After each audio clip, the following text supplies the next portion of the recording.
ভগবান শিব কেন সারা শরীরে ভস্ম মাখেন? শিব পুরাণ অনুসারে এক সন্ন্যাসী অনেক তপস্যার পর প্রচুর শক্তিশালী হয়ে ওঠেন। তিনি কেবল ফল ও সবুজ পাতা আহার করতেন।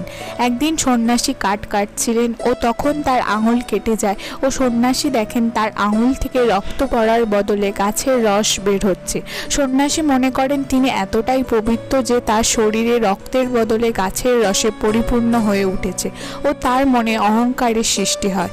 এই ঘটনায় ভগবান শিব এক বৃদ্ধের ছদ্মবেশে সন্ন্যাসীর কাছে কারণ জিজ্ঞাসা করেন ও সন্ন্যাসীর কাছ থেকে সব জেনে তাকে বলেন, গাছপালা ও ফলের রস হলেও একসময় গাছ পুড়ে কেবল ছাই অবশিষ্ট থাকে।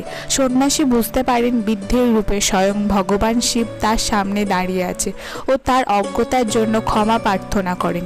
এরপর থেকে ভগবান শিব তার শরীরে ছাই ভস্ম মাখেন।